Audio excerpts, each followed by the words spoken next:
What's up guys, Shane Starnes here with Droid Modder X, and I've been carrying the Galaxy Note 8 as my main device for the past several months, and I have to say this is one of my favorite devices hands down. While there are so many things that I love about this phone, there are also a few things that annoy me about the phone that I think Samsung can improve on for the Galaxy Note 9. I'm going to share with you guys my top 5 favorite things and my top 5 least favorite things of the Galaxy Note 8. Let's go ahead and get started.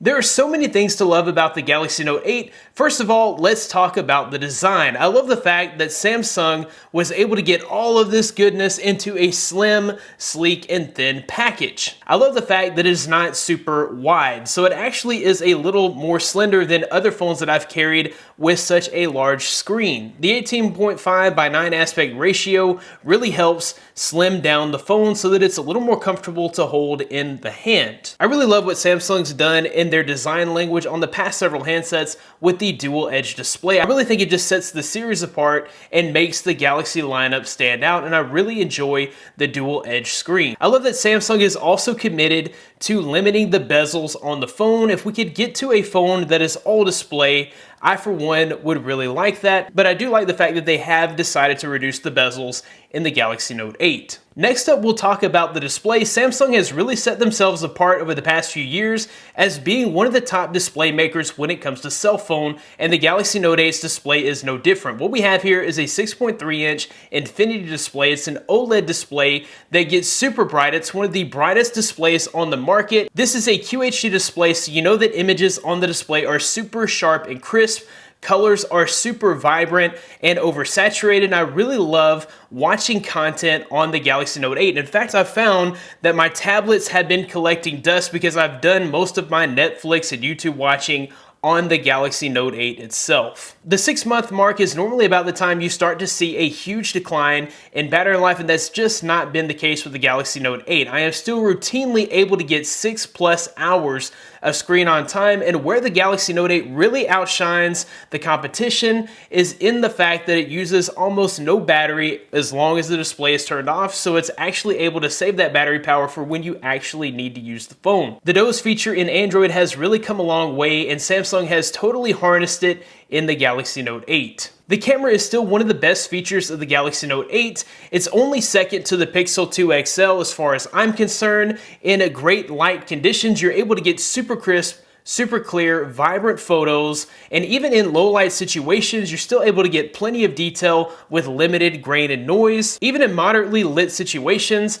I did find that the Galaxy Note 8 was still able to pick up very crisp pictures that weren't overly softened in processing, which makes the Galaxy Note 8 one of the best cameras on the market. I also like the dual lens setup on the Galaxy Note 8, and I've really had a lot of fun using the live focus feature. I've been able to get some really great shots with the blurry background. It's very difficult to run out of storage on the Galaxy Note 8. It's shipped with 64 gigabytes of onboard storage, and if that's not enough for your 4K video taking needs, then it does have a micro SD card slot. This is one of the things that Samsung has kind of stood behind over the past several years, and I hope that they continue to provide options for expandable storage on their phones going forward. It's really come in handy and been invaluable for me on the Galaxy Note 8. I recently took a trip to Mexico, and the Note 8 was my action camera. Because it is waterproof, I was able to submerge it and take all kinds of really cool shots. With it being my main action camera, I needed tons of storage, and I was able to take lots of high quality video because of that expandable storage option. Now I could go on and on about the things that I loved about the Galaxy Note 8,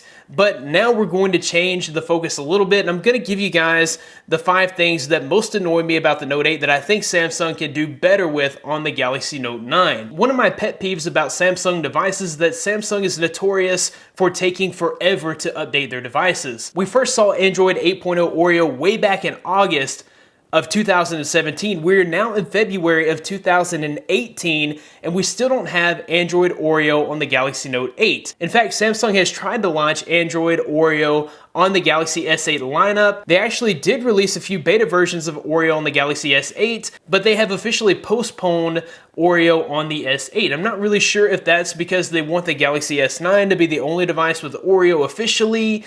I'm not really sure what the thought process is there, but it should take less than a year to get the latest version of Android on a phone that you paid almost $1,000 for. The next issue, I'm not really sure how widespread it is, but I've been having all types of S Pen issues. One of the main features of a Galaxy Note 8, and one of the only reasons that you would purchase, say, a Note 8 over a Galaxy S8 Plus, is the fact that it comes with an S Pen. An S Pen can be invaluable when you're trying to sign documents, when you're trying to take handwritten notes. There are all kinds of uses for the S Pen, but mine is currently unusable. In fact, I'm going to have to send my Note 8 back to Samsung to try to get that issue resolved. And once again, I'm not really sure how widespread this issue is. My phone may be the only one having the S Pen issue. Let me know in the comments below if your Note 8 has given you any issues with the S Pen. Another thing that has been a little annoying to me is the fact that Samsung Pay is beginning to be blocked in certain retailers. Now, Samsung Pay is one of my favorite features of the Galaxy Note 8 because it works anywhere that a credit card swiper is involved in the payment process, unless, of course, that particular retailer has blocked Samsung Pay. It would be nice to see Samsung make some sort of deal where those restrictions would be removed in places like Walmart. Reachability has been another issue for me personally. I find it very difficult to reach the notification bar on the Galaxy Note 8, and anytime I have to reach the upper left-hand corner, I have to use two hands. On a device like the iPhone, you can simply double tap the home button and you're gonna get an easier to reach screen. I wish that Samsung had an option like that was easy to shrink the screen. One thing that I do like that Samsung decided to do to kind of combat the reachability issue is they have included a swipe gesture on the fingerprint scanner. Using that gesture pretty much takes away all reachability issues that I have, and maybe if you're having that issue, you can use the fingerprint swipe up or down to access your notification bar. While I have to say that the Galaxy Note 8 has not been as scratch prone as devices I've had in the past like the Galaxy S7 and the Galaxy S8, I have found some pretty good scratches on my Note 8. The Galaxy Note 8 does have Gorilla Glass 5, which is actually pretty scratch proof. Corning says that the issue is with Samsung's treatment of the glass when they bend both sides. It makes the glass susceptible to scratching, and that's why we find that the Galaxy devices with the curved screen are prone to scratching. All right, guys, as you can see, the Galaxy Note 8 is one of the best phones of 2018. Most of my complaints here are pretty minor, and I think they're things that Samsung can easily improve on for the next version of the Note. What are the issues and what are the favorite features of yours on the Galaxy Note 8? Let me know in the comments below. If you liked the video, be sure to give it a big thumbs up. Subscribe to this channel for more content like this in the future. You can find more of me at droidmodderx.com. Follow me on Twitter at droidmodderx. Thanks, guys, for watching.